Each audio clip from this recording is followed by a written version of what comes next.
What is up, guys? Rick Kakis here, and today we are showcasing the complete walkthrough for how to get the Year 3 Thorn Exotic Hand Cannon, recently reintroduced into Destiny with the Rise of Iron expansion.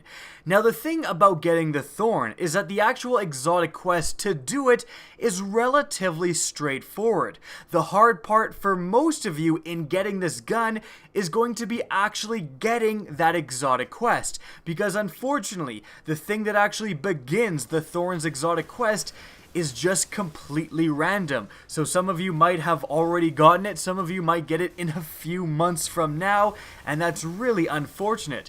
But in any event, the way you trigger the Thorn Exotic Quest, the way you begin your journey onto getting this gun, is that you have to hand in one of the weekly Shiro 4 bounties. Shiro 4 is a new NPC in the Iron Temple new social space that came with the Rise of Iron, if you can remember. And he hands out these weekly bounties that mostly have to do, in fact all have to do, with stuff in the Plaguelands. Either doing patrol missions in the Plaguelands, or likely doing Archon's Forge events.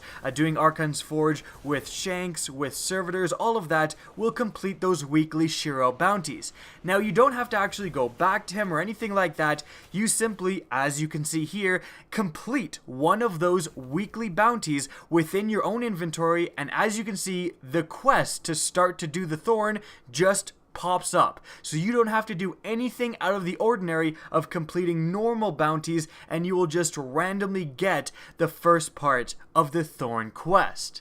Now, once you're lucky enough to actually get this quest, the first step is just going back to the tower and talking to Eris Morn. She's then going to tell you to go and complete the new Wretched Eye strike that came with the Rise of Iron.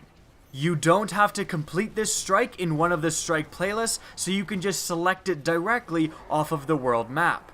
The moment you kill the strike boss and complete this strike, it will unlock the next step, which is simply going to the Plaguelands and killing Fallen. Because this step is literally go to the Plaguelands and kill a couple hundred Fallen, by far the easiest way to get this done is to do Archon's Forge events. There's simply going to be way more enemies to kill in a small area, even if you're just doing fused, than anywhere out in other areas of the Plaguelands. Once you've killed enough Fallen, for me it was about 3 Archon's Forge events, you will unlock the next step.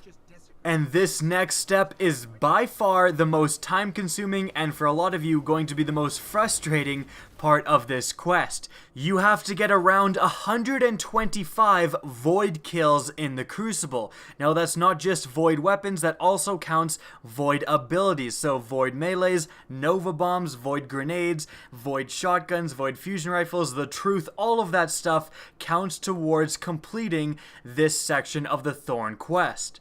The good part about this is that deaths don't negatively impact your progress like they did in the Year 1 Thorn bounty, thank goodness. Some of you are just gonna have a much easier time with this section than others. If you have a God Roll Matador 64 that happens to be void, congratulations, this is going to be not that bad. But if you're like me, and Destiny has been secretly trying to give you the ultimate arc build apparently, you're gonna have to use some not so great weapons. Remember that using void Year 1 primaries like this Scholar from the Year 1 Trials of Osiris is actually a great idea. The Scholar actually isn't that bad. In fact, it's kind of a good gun, and being able to have a void primary is really going to help you just rack up those kills. Again, your goal is not a kill-death ratio. It's nothing like that. It's just purely getting kills. And therefore, if you want to complete this part quickly, you're going to want to use all void weapons in combination with a void subclass. In any event, as soon as you hit that kill limit, you will unlock the next step of this quest. And this next step is actually ridiculously simple, and I'm not even sure why it's in this quest line, because you just have to use 5 motes of light, and that's it.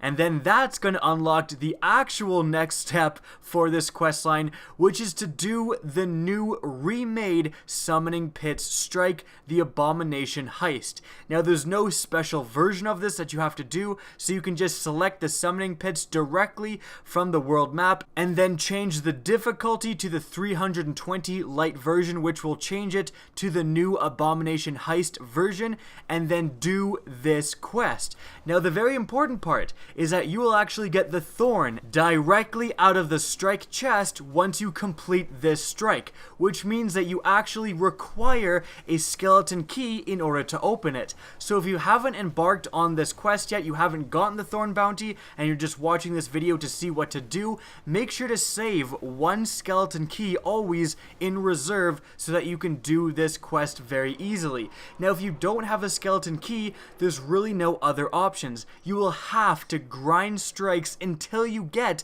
a skeleton key in order to open that chest at the end of the Abomination Heist strike in order to get the Thorn.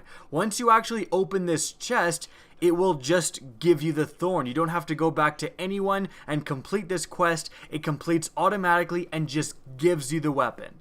And that is from start to finish how exactly to get the Year 3 Thorn Exotic Hand Cannon in Destiny. Now I hope you guys enjoyed this video and found it helpful. If you did, please remember to help me out by simply rating and especially sharing this video.